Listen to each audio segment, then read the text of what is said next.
Olá pessoal, essa é a última aula de purificação, tá? É a segunda aula de cromatografia. Nessa nós vamos abordar os processos cromatográficos. Vai ser uma aula relativamente simples. Eu vou passar rapidinho pelos processos, ilustrando o máximo possível. Mais uma vez, vamos utilizar o livro do professor Adalberto Pessoa Júnior e da professora Beatriz Quiliquian. Porém, nesta aula são um pouquinho mais de capítulos, tá? É o capítulo 8, 9, 10, 11 e o capítulo 13, né? Mas vamos lá. A exclusão molecular, ela também é conhecida como permeação em gel, ou filtração em gel, ou geofiltração, tá? Aqui eu tenho um esquema gráfico do que seria a resina da exclusão molecular, né? Ela normalmente é porosa, tá? Seus poros adentram, né, a partícula. São esferas bem definidas, né?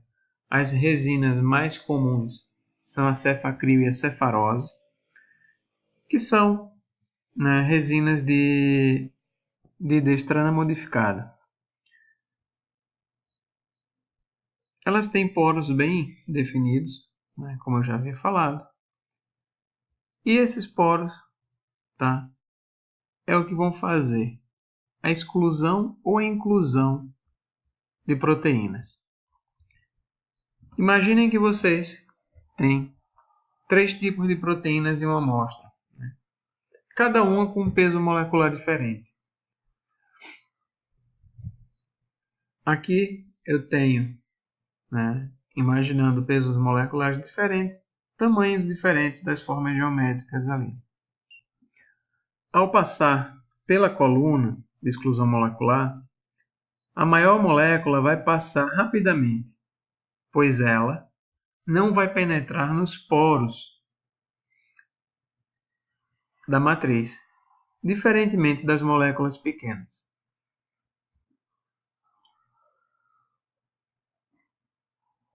As moléculas pequenas, por outro lado, elas percorrem todos os poros adentrando, sendo incluídas na matriz. Notem que, diferentemente da eletroforese, que separa também por peso molecular as moléculas, a exclusão molecular, a proteína menor, ela leva mais tempo e anda mais lentamente pela coluna, enquanto a proteína maior, né, ela é muito mais rápida.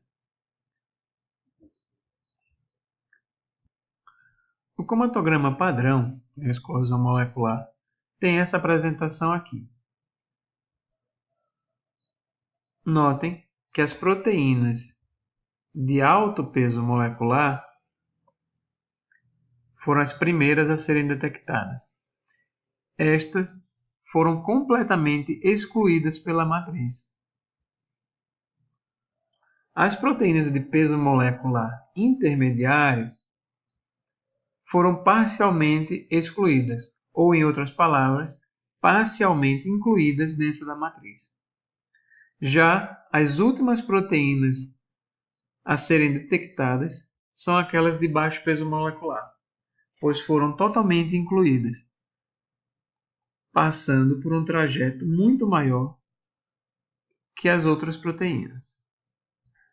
A cromatografia de troca iônica, por outro lado, baseia-se na dissorção reversível das moléculas carregadas no soluto ao grupo trocador de íons imobilizados de carga oposta.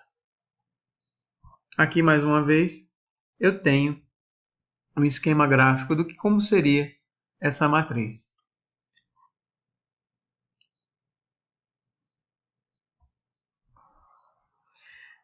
A matriz ela possui braços alongadores no quais em sua ponta possui íons, sejam eles cátions ou ânions. Trocadores aniônicos são carregados positivamente, pois trocam ânions, como neste exemplo aqui. Já os trocadores catiônicos são carregados negativamente, pois vão trocar os cátions. Os trocadores também podem ser classificados como os fortes e fracos. Os fortes mantêm sua carga em valores extremos de pH. Já os fracos não têm essa capacidade. O processo de purificação na troca iônica, ele depende da carga líquida da proteína. A proteína que está passando pela cromatografia, ela desloca os íons presentes, interagindo com o trocador. E aí você se pergunta, e como depois essa proteína vai ser eluída? Como ela vai ser recuperada? A eluição das proteínas que ficaram retidas é realizada com a aplicação de íons mais fortes, os quais vão competir pelo ligante. O diagrama aqui, esquemático, ele ilustra o mecanismo da troca iônica. No ponto A, a resina de troca iônica de ânions, ou aniônica, tá? Está pronta para o processo de purificação. No ponto B, a proteína já está associada à resina. Já na parte de eluição, a proteína é removida da resina por um ânion mais forte. Depois, a regeneração da resina é feita com o ânion original. Assim, ela está pronta para outro processo. Esse tipo de purificação ele só é possível devido à carga líquida das proteínas. Os aminoácidos possuem cadeiras laterais ionizáveis, bem como as proteínas possuem terminais carbono e nitrogênio ionizáveis. O ponto iselétrico é o pH no qual o número total de cargas positivas é igual ao número total de cargas negativas. Logo, uma proteína no seu pI não tem carga líquida. Se o pH do meio for maior que o pI, a carga líquida da proteína é negativa, o que faz a proteína ligar-se a trocadores aniônicos. Por outro lado, se o pH for menor que o pI, a carga líquida da proteína é positiva. Desta forma, a proteína irá ligar-se aos trocadores catiônicos.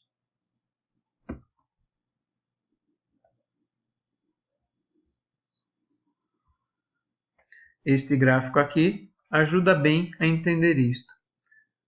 Onde o pI você tem carga neutra, acima do pI você tem proteínas que se ligam a trocadores de ânion. Abaixo do pI você tem proteínas que vão se ligar a trocadores de cátion. A cromatografia de afinidade baseia-se na complementação estrutural entre duas moléculas, o que resulta em uma atração muito forte entre ambas. Ao passar pela coluna, a molécula que possui uma maior afinidade pelo ligante irá ligar-se e as outras moléculas irão passar direto.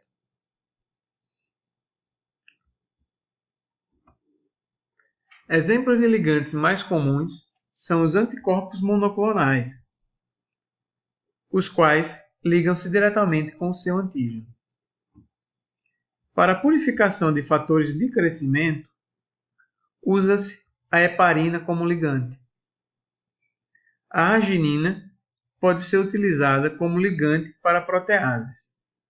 Substratos inibidores reversíveis podem ser utilizados para purificar enzimas.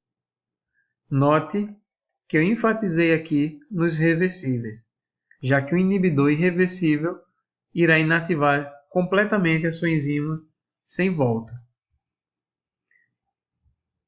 Qualquer proteína produzida com cauda de histidina, ela pode ser purificada com agentes quelantes.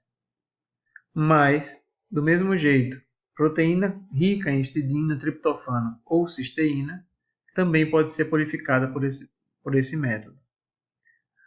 Por outro lado, temos o Cibacon Blue e o Procyon Red. São dois corantes que, quando ligados à matriz, funcionam como ligantes de afinidade para enzimas que possuem NAD e NAD-fosfato como cofatores.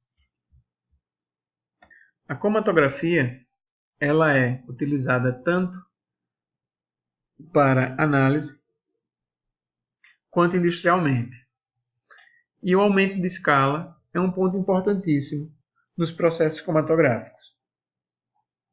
Para aumentar a escala de um processo cromatográfico, é necessário estudos laboratoriais, o qual precisam ser definidos alguns parâmetros, tais como concentração da amostra,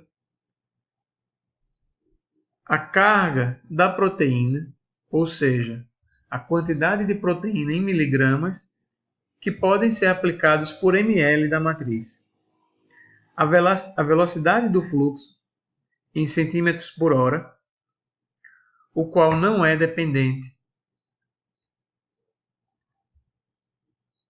do volume aplicado, e a altura do gel na coluna.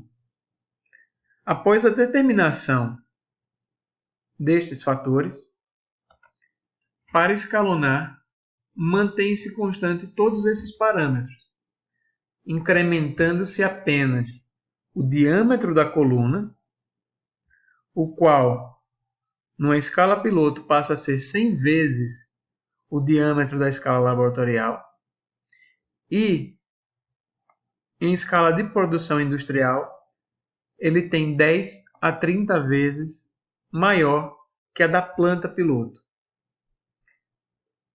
E incrementa-se também com isso o volume da amostra.